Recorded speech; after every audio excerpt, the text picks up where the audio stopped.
Hi, thank you for clicking on this video. Let me show you how to create an email address in Cpanel. So you will log into your Cpanel account, and what we'll do is you will scroll down to the email section of your server. Simply go to email accounts, and these are the list of email accounts that you have created or that have been created for you.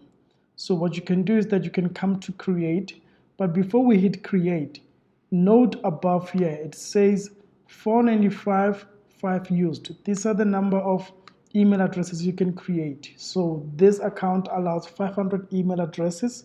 So far 5 have been created, but 495 are still yet to be created. So some of your hosting account might be limiting to 2, 10, 5, 50 email addresses. So just be aware of how many email addresses are left for you to create. So let's just go and hit create. So you've got here where you can put your email address. For example, let's just say test. And let's just use the strong password. So you can generate a strong password. For example, you can see it here, or you can type in your own password if you want. Let's just say generate your own password, copy, and stay on the page after I click create. I usually hit this so that I can create the second email address. If you are creating the same second email address, you can do that. So the email has been created here. You see it says you have created test@qlen.com. Let's do this again, okay? So when you come here and you say maybe me too, there's an option here to say send login to alternative email address.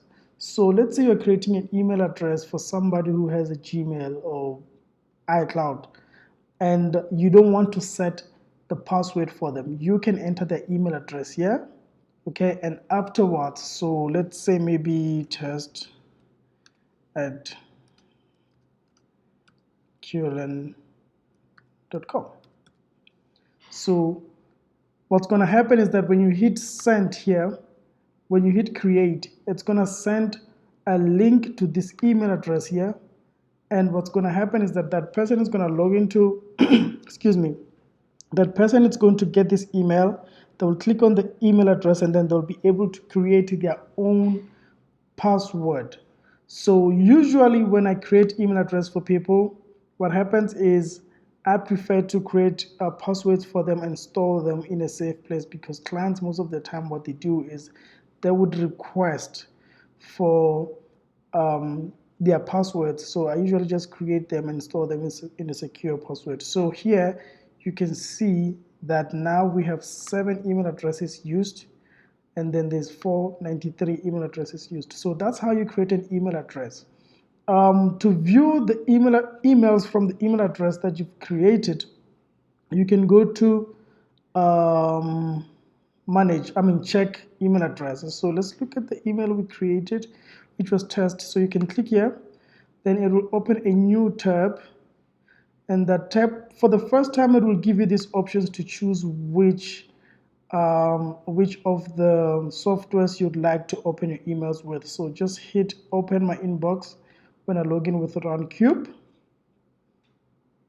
and then these are your emails. So this is the first email you get from the cPanel, which consists of your server details and your port number, your email settings. This is just another one that says, okay, so this is that email that we created for me@qlen.com. So if you click on this link, you have the opportunity or the option to create your own password here. Okay, so I'm just typing gibberish here, so the passwords will not match. But then you can, let me just paste the password that I copied earlier. So you can just set new password here on your own. So if you're creating email addresses for clients, these are some of the things that you might want to do on behalf of your clients. So Again, clients can log in directly to webmail, but recommended is that they create an account with maybe Outlook or um, Apple MacMail, whatever mail application that is there to be used, they can do that. Another thing I want to show you for the last time is that when you come to the email address on the cPanel, okay, there's this option here that says connect devices. When you click here, it's going to give you settings for your email account. So this is your settings. Your username is this one. Password, you must have it. And then whenever it's asking for host name or whenever it's asking for host or server settings, these are the server settings. These are the incoming server settings. These are the outgoing server settings. So that's it. That is how you create an email address in Roundcube. Cheers.